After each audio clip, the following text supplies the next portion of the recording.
There was a typhoon Halong that hit the western coastal villages of Alaska. It pretty much obliterated several of the villages on the west coast there. Over 2,000 Alaskan Native Indians were displaced and had to be rescued and sent to shelters. I'm Kelly Waynick, and I've been with the Red Cross since March 18th. I got the call on the 15th, and by 3 p.m. on the 16th, I was in Alaska. I went with Disaster Health Services, so I went as a nurse. So it was really special to be able to sit with them and listen to them talk about what they went through. And for instance, one mother said she tied 9 of her family members together with a rope, and they were floating in the water. And one of her sons almost got smushed between 2 floating houses. They ended up all being okay and rescued. And another man had told us that his house was off of its foundation and floated for about 2 miles away. And so he and his family were just on like the countertops waiting for it to stop floating away. I learned that they're wonderful people, they're very humble, they're kind, they're survivors, they're like the toughest survivors you'll ever meet, and they live a life of sustenance. So they live off of the land, and they hunt for their food.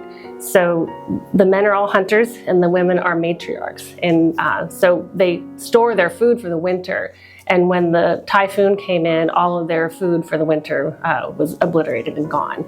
When it comes to health services, I learned that the men are very, very tough, and so they don't necessarily like to ask for help if they need it.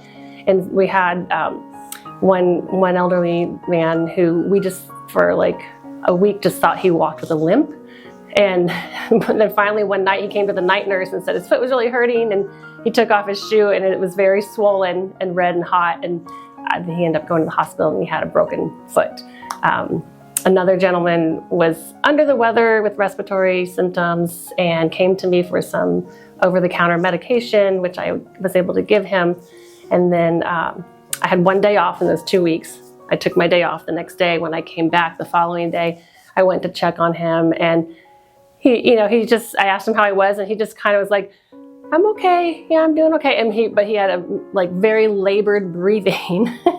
And so I checked his pulse oxygen saturation, and he was like at 83, 85%, and you want to be 95% and above.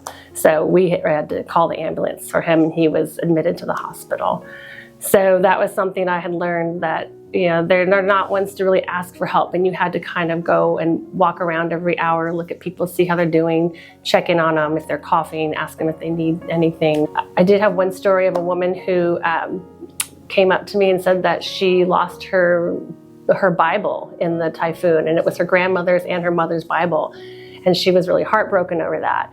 We had a pastor who was a shelter worker, and he was able to get some Bibles in, and he handed me one. So I was able to go find her and give her the Bible, and she, had tears in her eyes. She was so grateful and thankful, and she even said that this Bible now is going to have special meaning for her, through the rest of her life, because it meant so much on what had happened and where this Bible was coming from. We had a hunter come in, and he brought in his harvest of 3 seals and 1 otter. And they set up outside, and they allowed the evacuees to harvest the seal and the otter. And so they all were able to cut certain pieces, and then they had a fryer and they fried it there, and then they ate it. We had moose and caribou and reindeer, whale, seal, walrus, salmon, lots of fish heads.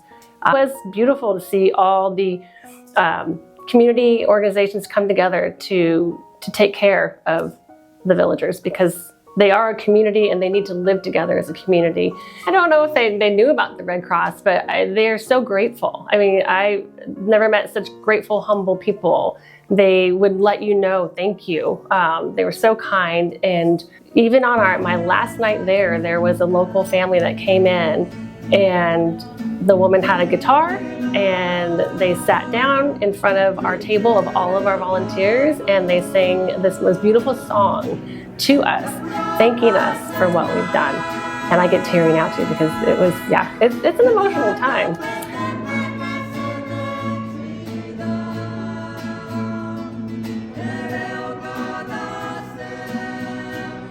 I just learned so much. I feel like I have a greater depth of understanding and knowledge of many things, the way that what the Red Cross does, the impact they have, the positive impact they have on people who are probably experiencing some of the worst times of their lives.